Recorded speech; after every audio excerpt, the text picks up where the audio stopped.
A little over a year ago in Geneva, I told the nations of the world that gay rights are human rights, and human rights are gay rights, and that the United States would be a leader in defending those rights.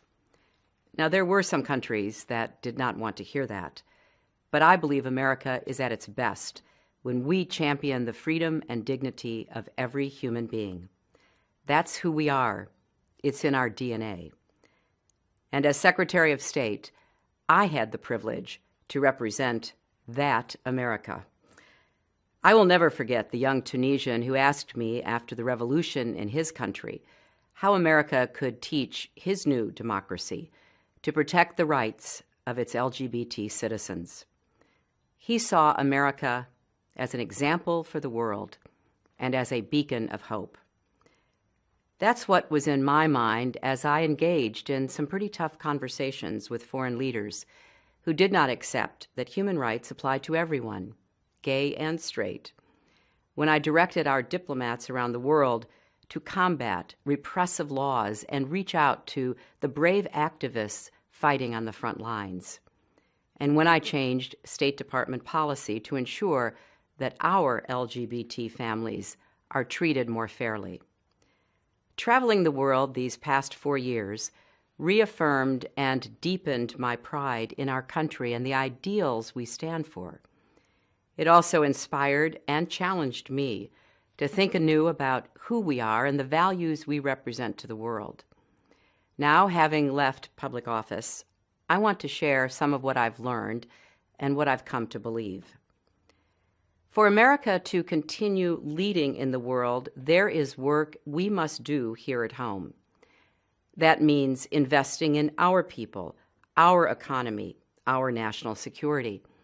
It also means working every day as citizens, as communities, as a country, to live up to our highest ideals and continue our long march to a more perfect union. LGBT Americans are our colleagues, our teachers, our soldiers, our friends, our loved ones. And they are full and equal citizens and deserve the rights of citizenship. That includes marriage. That's why I support marriage for lesbian and gay couples. I support it personally and as a matter of policy and law, embedded in a broader effort to advance equality and opportunity for LGBT Americans and all Americans.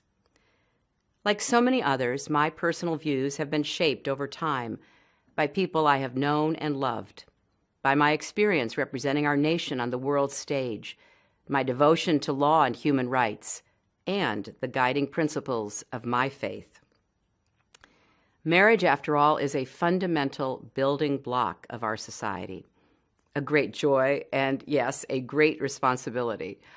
A few years ago, Bill and I celebrated as our own daughter married the love of her life, and I wish every parent that same joy. To deny the opportunity to any of our daughters and sons solely on the basis of who they are and who they love is to deny them the chance to live up to their own God-given potential.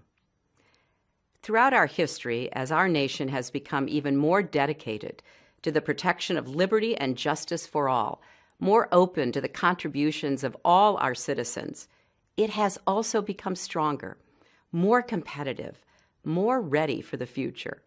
It benefits every American when we continue on that path. I know that many in our country still struggle to reconcile the teachings of their religion, the pull of their conscience, the personal experiences they have in their families and communities. And people of goodwill and good faith will continue to view this issue differently. So I hope that as we discuss and debate, whether it's around a kitchen table or in the public square, we do so in a spirit of respect and understanding. Conversations with our friends, our families, our congregations, our co-workers, our opportunities to share our own reflections and to invite others to share theirs. They give us a chance to find that common ground and a path forward.